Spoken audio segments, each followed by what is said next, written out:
Assalamualaikum warahmatullahi wabarakatuh. Bagaimana kabarnya sahabat Go Islam? Semoga selalu Allah berikan sehat lahir dan kesehatan iman ya. Sahabat, pocong adalah salah satu hantu khas yang berasal dari Indonesia dan keberadaannya cukup fenomenal. Banyak yang mengatakan bahwa asal-usul hantu pocong itu dari orang yang meninggal dunia dan sewaktu dimakamkan tali kain kafan mereka tidak dilepas, sehingga arwah si mayat berterbangan tidak tentram. Untuk meminta tolong dibukakan tali kafannya. Kabar ini sudah beredar cukup luas di kalangan masyarakat Indonesia. Tetapi, benarkah demikian? Apakah pocong itu betul adalah arwah manusia yang penasaran karena kain kafannya lupa dibuka? Silakan sahabat simak video ini sampai selesai, hanya di channel Go Islam. Namun sebelum diulas lebih lanjut, jangan lupa klik subscribe, like, dan klik lonceng notifikasinya terlebih dahulu, agar channel Go Islam dapat terus memberikan manfaat khasanah keislaman untuk umat. Banyak keyakinan yang tersebar di masyarakat Indonesia yang bersumber dari mitos dan tahayul. Biasanya mitos-mitos yang tersebar ini berkaitan dengan kematian dan arwah penasaran. Padahal, pada kenyataannya hal ini sama sekali tidak didukung dengan dalil-dalil, baik Al-Quran, hadis, maupun keterangan para sahabat. Di antaranya adalah fenomena tentang pocong. Sebagian masyarakat meyakini pocong adalah jelmaan dari mayit yang kain kafannya tidak dibuka ketika dimakamkan. Karena tidak dibuka, dia gentayangan dan mendatangi rumahnya atau masyarakat lainnya. Ada beberapa sisi negatif dari keyakinan ini. Pertama, keyakinan mayit kembali ke rumah setelah dimakamkan ini termasuk keyakinan jahiliyah yang telah diingkari oleh Allah dalam Al-Quran Surat Al-Mu'minun ayat 99-100 yang artinya, demikianlah keadaan orang-orang kafir itu, hingga apabila datangnya kematian kepada seseorang dari mereka, ia berkata, "Ya Tuhanku, kembalikanlah aku ke dunia, agar aku bisa berbuat amal yang soleh yang telah aku tinggalkan." Sekali-kali tidak, sesungguhnya itu adalah perkataan yang diucapkan saja, dan di hadapan mereka ada dinding sampai hari mereka dibangkitkan. Al-Quran Surat Al-Mu'minun ayat 99-100. Allah mengabarkan bagaimana orang kafir menyesali hidupnya. Mereka berharap agar dikembalikan ke dunia di detik-detik menghadapi kematian, sehingga mereka mendapatkan tambahan usia untuk memperbaiki dirinya. Namun, itu hanya ucapan lisan yang sama sekali tidak bermanfaat baginya. Kemudian Allah menyatakan bahwa setelah mereka mati akan ada barzah, dinding pemisah antara dirinya dengan kehidupan dunia. Mereka yang sudah masuki barzah tidak akan lagi bisa keluar darinya. Tafsir Al-Sa'di halaman 559.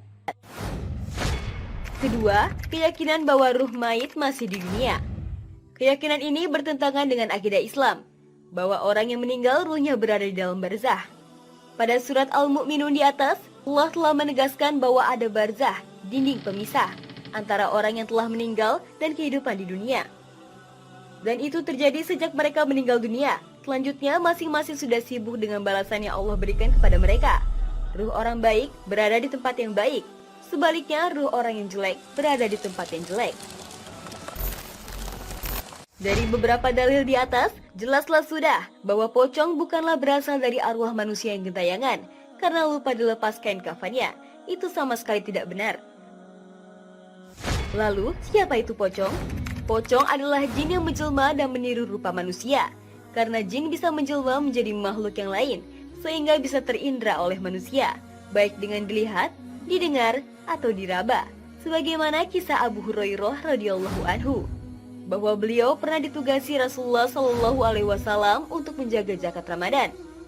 Malam harinya datang seorang pencuri dan mengambil makanan.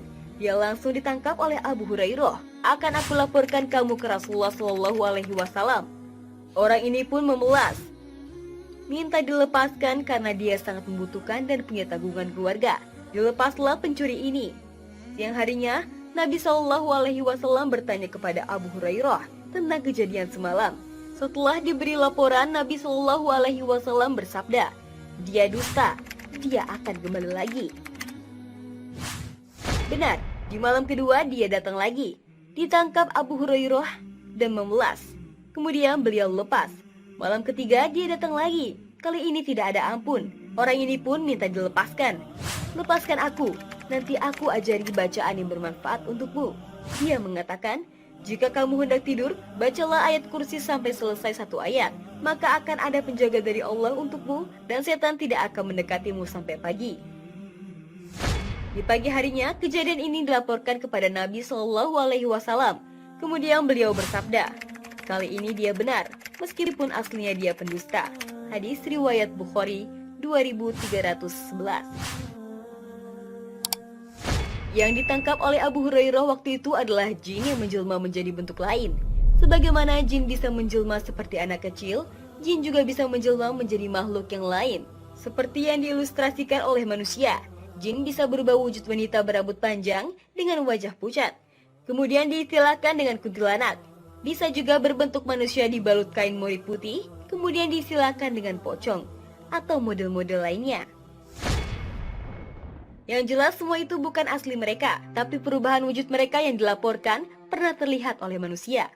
Sementara berbagai istilah yang beredar, tuyul, kuntilanak, pocong, vampir, Dracula, dan seterusnya, semuanya murni penamaan dari manusia. Sahabat, begitu banyak jenis hantu yang khas setiap negara bahkan tiap daerah, termasuk pocong, yang sebenarnya adalah permainan jin untuk menakuti manusia, sehingga berpaling akidahnya sehingga takut kepada selain Allah Subhanahu wa Ta'ala. Semoga kita semua terhindar dari segala tipu daya syaitan yang akan menyesatkan. Amin ya robbal alamin. Wallahu a'lam bishawab. Sahabat Gue Islam, jika video ini memberikan manfaat, jangan lupa untuk share ya, agar kita ikut menyebarkan kebaikan. Karena kata Rasulullah, barang siapa menunjukkan manusia kepada kebaikan, maka ia memperoleh pahala seperti pahala orang yang melakukannya. Hadis riwayat Muslim. Wassalamualaikum warahmatullahi wabarakatuh.